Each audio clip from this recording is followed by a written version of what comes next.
Remco Evenepoel started the 2020 season with a considerable amount of hype after a phenomenal debut season on the World Tour. In 2019, he managed to win the Tour of Belgium in his first appearance after winning Stage 2, before becoming the youngest person ever to take a UCI World Tour one-day race at just 19 years of age when he won the Classic of San Sebastian. But that was not the only thing he managed to win in 2019. He also secured the Senior European Time Trial Championships and finished in second place at the World Championships, only behind Rowan Dennis. It didn't take long for Remco to live up to this hype, as he started the beginning of the 2020 season in style by taking out the Tour de San Juan, where he managed to win the Stage 3 time trial 32 seconds ahead of the time trial titan Pipo Ganna. He managed to consolidate his GC lead, even finishing 5th on the Queen Stage up to Alto Colorado. The next test for Evenepoel would be the Portuguese race, the Volta ao Algarve. However, this would be a step up for Remco Evenepoel, as the Volta ao Algarve had a strong field of riders, and Remco took his first jump on Stage 2, which was the traditional finish up to the Alto de Foya, which is a 7.5 kilometer long climb. Remco and his Deceuninck Quickstep team managed to answer everyone's questions and took an electric stage win after an uphill sprint against Maximilian Schachmann of Bora Hansgrohe, even finishing ahead of Miguel Angel Lopez, Vincenzo Nibali and Geraint Thomas. Despite finishing 3rd on Stage 4, Remco Evenepoel managed to clinch onto the overall win on the final day's time trial, even taking a stage win on the way 10 seconds ahead of the reigning world champion Rowan Dennis. In the final general classification, Remco had a lead of 38 seconds ahead of Schachmann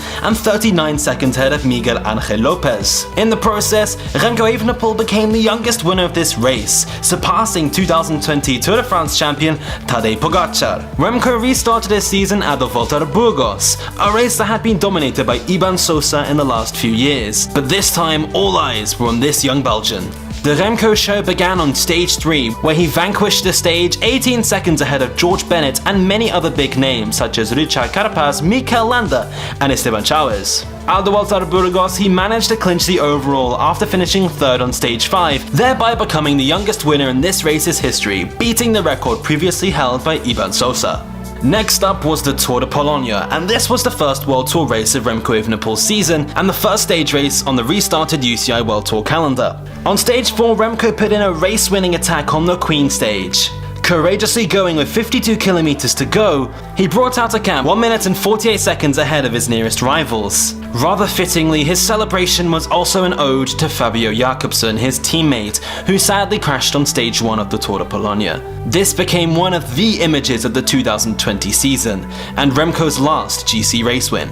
The Giro di Lombardia would become Remco's first one-day race of the season, and the first monument in his very young career. Coming into this race as well, he was seen as the big favourite. Misfortune struck, however, on the descent of the Muro di Sormano, where Remco collided with the low stone wall of an upcoming bridge. The impact threw him over the side of the bridge and down into a ravine. Everyone feared for the worst as we saw the pictures of Remco crashing, but fortunately he only fractured his pelvis, so this certainly will not be the end of Remco Evenepoel's career. Despite Remco not being able to take on his first Grand Tour at the Giro d'Italia, it was still a sensational season as he managed to record a 100% winning record in stage races. Therefore, that's everything from this video. Thank you very much for watching, and if you want more Remco Evenepoel content, stay tuned to the Cycling Dane channel. In fact, we've already reviewed Remco Evenepoel's team Deceuninck Quickstep earlier this month on this channel, so check that out below. That's all from us then. Thank you very much for watching, and have a brilliant day.